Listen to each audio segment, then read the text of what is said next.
Rise and shine! Mga ka-RSP, narito na po ang inaabang araw-araw na mga gabay, patnubay para lahat, prediksyon ni Master Hans Kua ngayong araw ng Huwebes, ika-23 ng Enero 2025. Simulan na natin!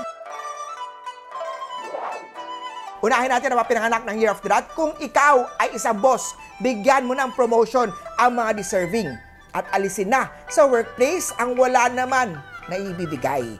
Never forget the values of your workers. Yellow at 6 ang swerte kay Year of the Rat. Kay Year of the Ox naman tayo, high blood at high cholesterol problem ang maaaring sapitin kung hindi maghihinay-hinay sa bisyo.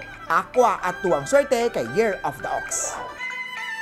Kay Year of Tiger naman na hindi ka bigasan ng kamag-anak o kaibigan. Itago mo ang mga pera dahil sa iyo yan.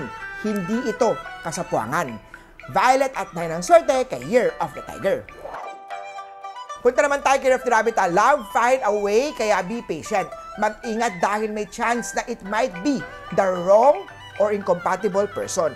Para sa iyo, kilatisin muna maigi ang status bago makipagrelasyon. Magenta at 5 ang swerte kay Year of the Rabbit. Tanuhin mabuti ang mga schedule sa this year para sa mga pinanganak ng Year of the Dragon. Para hindi nakakancel ang mga appointment mo, huwag din laging absent at baka matanggal ka sa work o mawalan na ng investor. White at 7 ang swerte kay Year of the Dragon. Para naman sa Year of the Snake, ang stress at trabaho at ang relasyon ay maaaring sanhi ng karamdaman. Silver at 3 ang swerte kay Year of the Snake. Ito naman kay Year of the Horsey, learn to say no sa mga umuutang sa'yo. Learn to say no sa mga luho at mga hindi naman importanteng bilhin. Pink at 5 ang swerte kay Year of the Horsey. Ang mga Year of the Goat naman, kung gusto mong kitain ang dream na salary mo per cut-off, maging matyaga at magsumikap.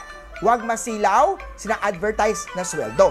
Purple at 9 ang swerte kay Year of the Goat.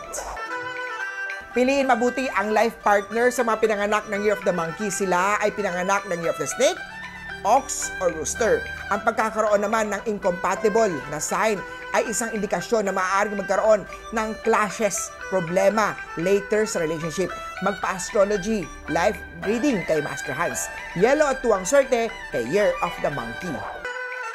Remember your manners and etiquette sa mga Year of the Rooster. Mag-focus sa iyong sarili at maging lesson ang mga past mistakes. Green at 6 ang swerte kay Year of the Rooster. Kay Year of the Dog naman tayo, kung hindi pagkakakitaan, it's not important at the moment, maging motto na tuwing natutukso ng luho o mga hindi naman importante. Blue at 3 ang swerte kay Year of the Doggy. At syempre, hindi papahuli ang mga Year of the Piggy, take supplements and rest more para makaiwas sa strong to weakened state dahil sa pagod at puyat. Red at 8 ang swerte kay Year of the Piggy.